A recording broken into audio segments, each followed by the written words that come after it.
So Luka, who had been bothered by the groin injury, a little maintenance night last night. Here is DA, and it settles.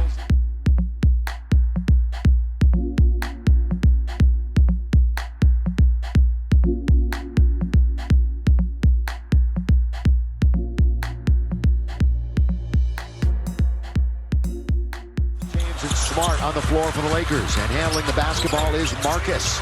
Lakers can tie or take the lead. Oh, what a lob underneath Deandre Ayton. What a pass by Marcus. Ayton rolls to the front, and Marcus with the clever pass, and the Lakers tie the score on a 9-0 run at 30. Yeah, I don't care who you are, how old you are.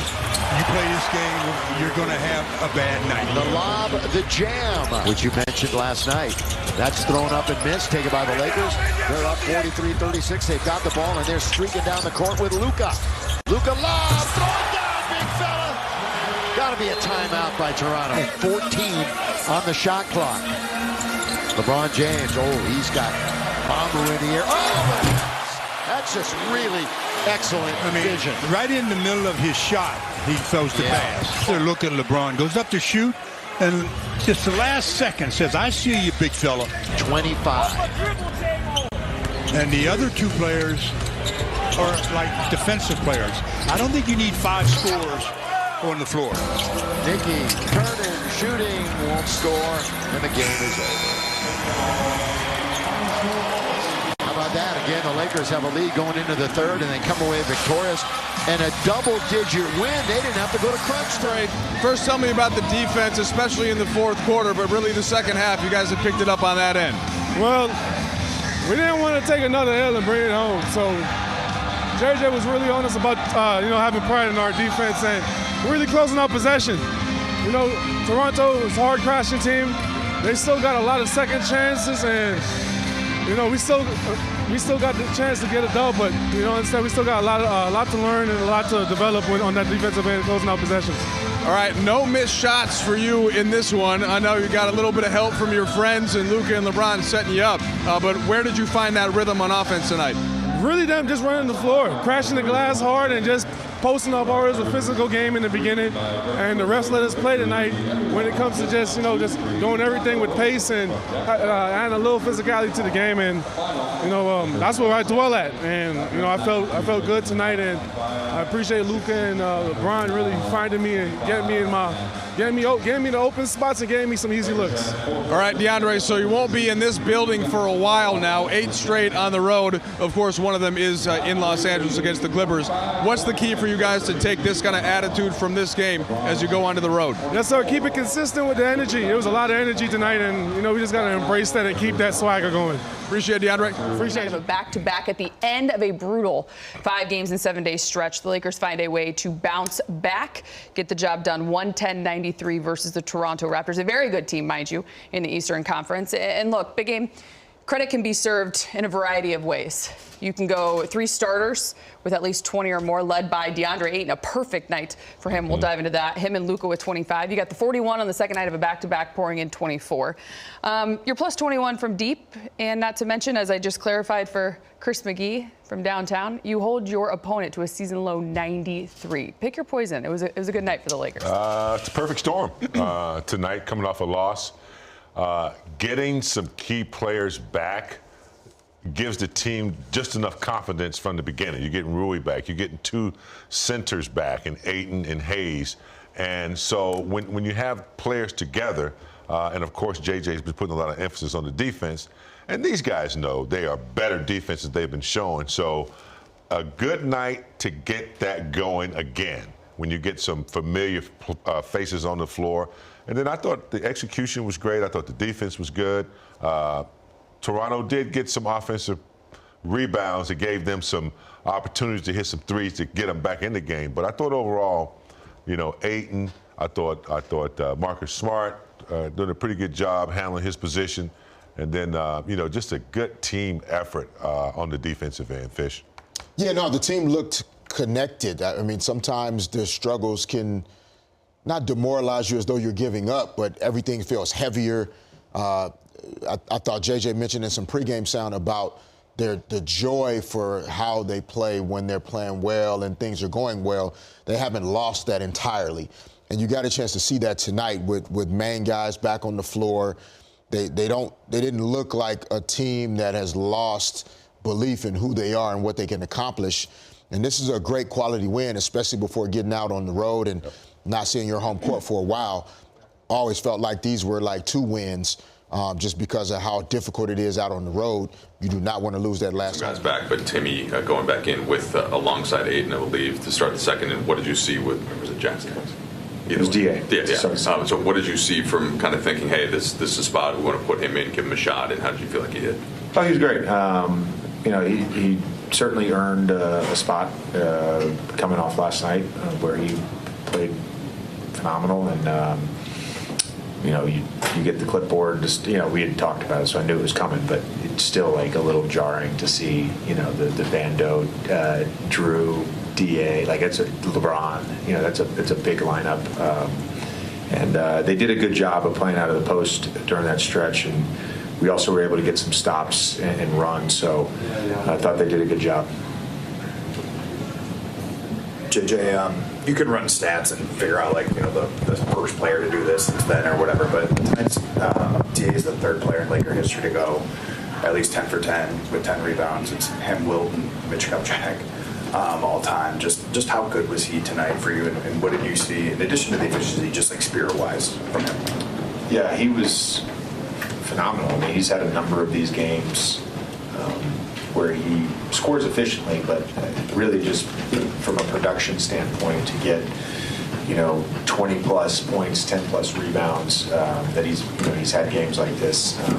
It's a huge thing for our team, particularly against teams that read, and that's where I thought he made a huge difference today.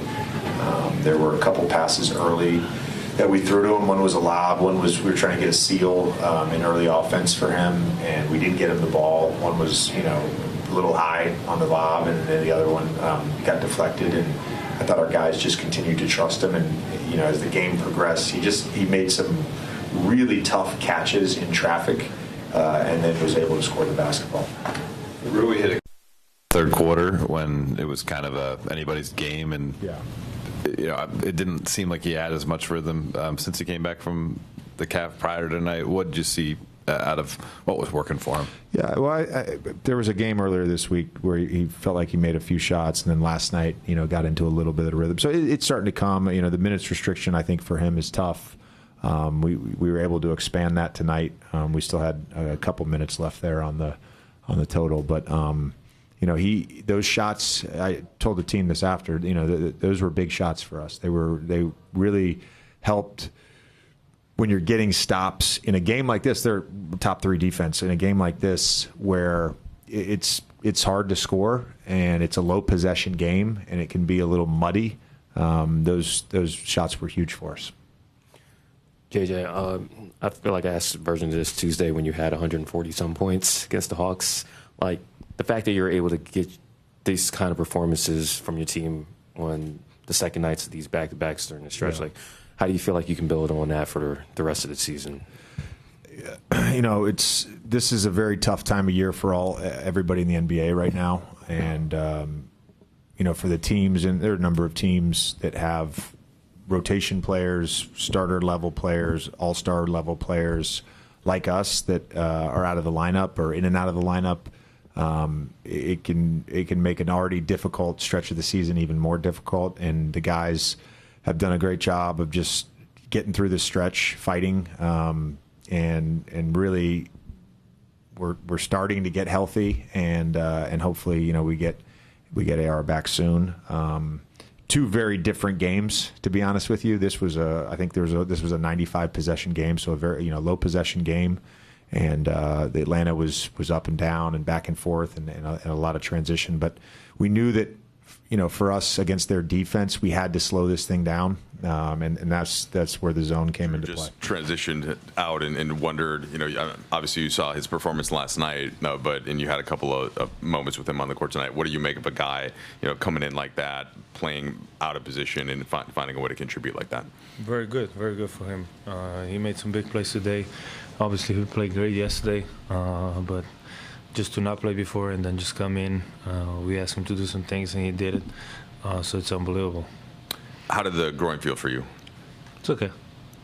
Not bad. Do you think it's something that you're just going to kind of have to deal with for a little bit, or do you feel like it impacts you? Yeah, maybe a little bit, but obviously going to try to play through it. And then last one for me, what did you see defensively from the group tonight? I think it was one of the best defensive games we had. They scored 93 points, which is awesome. Gives us a better chance to win. Playing physical, playing fast, and I think we did a great job today. Luka, what did you make of sort of Deandre's spirit tonight? Obviously, the numbers are what they were, but just kind of the way he approached the game tonight. Oh, very good. When he plays like this, focus on both ends, it helps us a lot. It helps us win games, and that's what we need for him. Luka, when do you feel your best when it comes to your three-pointer? Obviously, you're taking a lot of them off the dribble, and I feel like last week or so, there's been a bit of an uptick there. When does that ball feel best for you? Oh yeah, lately I've been shooting a little bit better, but still far from I know what I can do. I don't know when it feels the best. Just having my legs and then getting to the shot. Luka, how mindful do you want to be in terms of looking for Deandre, making sure you're feeding him the ball? I think JJ was saying that he wanted you guys to focus on making sure he got some touches, especially early in games. Not necessarily just today, but in recent games. Yeah, like I said, it's very important. He's a very important guy for us, very important on both ends of the floor. So we got to look for him a lot. We got to look for him more. And if he plays like this, it gives us a way better chance to win. Luka, you guys have an 8-game trip coming up. How do you try to approach a long trip like this? Same way. We're getting paid to do this. Shouldn't be any excuses. So I know it's going to be a lot of traveling, but we get paid to do this, and I love it. Tonight was game 41 for you guys. What would you say about the first half of the season, and what are the things you'd like to see in the second half? Oh, it's not a bad record. Obviously, it could be better. But then sometimes if we play like this and we play like we played against Atlanta, it gives us a lot of better chance to win. So just got to look at those two games and play like that. Luka, the 93 points, I believe, is the lowest amount of points you guys have allowed this season. Why do you think the defense found so much success tonight? We just listen to our coverage, playing fast, talking on the court. So I think those three main things for us.